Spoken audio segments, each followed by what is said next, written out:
Hello everyone, I am Manisha. നമ്മളിന്ന് പറയാൻ പോകുന്ന IPCയിൽ offences affecting public health, safety, convenience, decency and morals section 268 മുതൽ 294A വരെയാണ് ഇതിനെക്കുറിച്ച് പറയുന്നത്. സോ ചാപ്റ്റർ 14 IPCയിൽ പറയുന്നുണ്ട് പബ്ലിക് ന്യൂസസിനെ കുറിച്ച്. ഈ പബ്ലിക് ന്യൂസൻസ് ഒഫൻസ് ആണ്. അത് affecting public health, safety, convenience, decency and morals. So public and private nuisance എന്താണെന്ന് നമുക്ക് നോക്കാം. ന്യൂസൻസ് എന്ന് വെച്ചാൽ എന്താണ്? It's a materially interference with the ordinary physical comfort of human existence. ഒരു ഹ്യൂമനെ വളരെ ഡിസ്റ്റർബ് ചെയ്യുന്ന ഒരു കാര്യത്തിനാണ് നമ്മൾ ന്യൂസൻസ് എന്ന് പറയുന്നത്. സോ ന്യൂസൻസ് എന്ന് വെച്ചാൽ 2 kinds ഓഫ് ന്യൂസൻസ് ആണ്.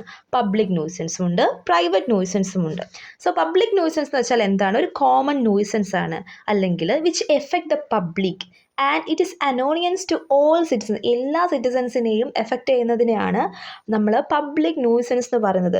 And it treated as public wrong. അതൊരു പബ്ലിക് വ്രോങ് ആണ്. പക്ഷേ പ്രൈവറ്റ് ന്യൂസൻസ് എന്ന് പറഞ്ഞാൽ എന്താണ്? അതൊരു ഇൻഡിവിജ്വലിനെ മാത്രം, അതൊരു പ്രൈവറ്റ് വ്രോങ് ആണ്. അത് നമ്മൾ സെക്ഷൻ 268 പബ്ലിക് ന്യൂസൻസിനെ കുറിച്ച് പറയുന്നത്. പബ്ലിക് ന്യൂസൻസ് എന്ന് വെച്ചാൽ ഒരു പേഴ്സൺ എപ്പോഴാണ് പബ്ലിക് ന്യൂസൻസ് ചെയ്യുക?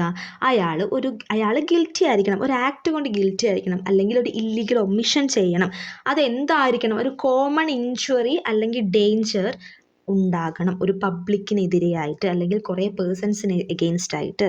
അതുമല്ലെങ്കിൽ മറ്റൊരാളുടെ പ്രോപ്പർട്ടി കൈവശം പിടിക്കുക അല്ലെങ്കിൽ അതിനെ ഉപയോഗിക്കുക, അതൊക്കെ ചെയ്യുകയാണെങ്കിൽ അതൊക്കെ പബ്ലിക് ന്യൂസൻസിൽ വരും. ഈ പബ്ലിക് ന്യൂസൻസിൽ നിന്നും പ്രൊട്ടക്ഷൻ കിട്ടുന്നത് 3 തരത്തിലുള്ള ആളുകൾക്കാണ്. ഒന്നാമത്തെ പബ്ലിക്കിന്, അതുപോലെ തന്നെ രണ്ടാമത് neighbours as distinct from the public and, അതായത് പൊതുജനങ്ങളിൽ നിന്നും വ്യത്യസ്തമായിട്ടുള്ള ആളുകളുണ്ടാവും അവർക്ക്. മൂന്നാമത്തത് persons possessing a public right. ഒരാൾക്ക് പബ്ലിക് റൈറ്റ്സ് ഉണ്ടാവും, ആ റൈറ്റ് പൊസസ് ചെയ്യുന്ന ആളുകൾക്ക്. ഈ 3 തരത്തിലുള്ള ആളുകൾക്കാണ് ഇതിൽ നിന്നും പ്രൊട്ടക്ഷൻസ് കിട്ടുന്നത്. അടുത്തത് ഡിസീസസ് ഡേഞ്ചറസ് ടു ലൈഫിനെ കുറിച്ചാണ്. സെക്ഷൻ 269 ഒരു നെഗ്ലിജൻസ് ആക്ടിലൂടെ ഒരു ഇൻഫെക്ഷണൽ ഡിസീസസ് സ്പ്രെഡ് ചെയ്യുക, അത് ലൈഫിന് ഡേഞ്ചറസ് ആയിരിക്കും.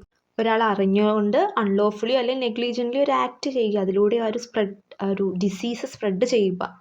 സോ അത് പണിഷബിളാണ്. 6 മാസം തടവും പിഴയും ഉണ്ടാവും.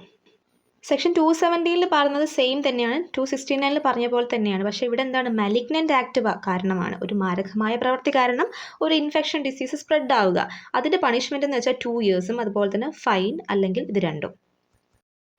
അടുത്തത് ക്വാറന്റൈൻ റൂളിനെ കുറിച്ചാണ്. Section 271 disobedience to quarantine rule. അതായത് ഗവൺമെൻറ് എന്തെങ്കിലും ഒരു റൂൾ ഉണ്ടാക്കിയ ഒരു ക്വാറന്റൈൻ റൂൾ, നിങ്ങൾക്കിപ്പോൾ കൊറോണ വന്ന 14 ദിവസം വീട്ടിലിരിക്കണം എന്ന് പറഞ്ഞാൽ 14 ദിവസം നമ്മൾ എന്തായാലും വീട്ടിലിരിക്കണം. അത് അറിഞ്ഞുകൊണ്ട് ഡിസൊബേ ചെയ്താൽ അത് പണിഷബിളാണ്, 6 months ഫൈനും. സോ ഇത്രയും പറഞ്ഞുകൊണ്ട് നമുക്ക് ഇന്നത്തെ ക്ലാസ് വൈൻഡപ്പ് ചെയ്യാം. ഇനി അടുത്ത ക്ലാസ്സിൽ കാണാം, പാർട്ട് 2 ആയിട്ട്. Okay, bye bye.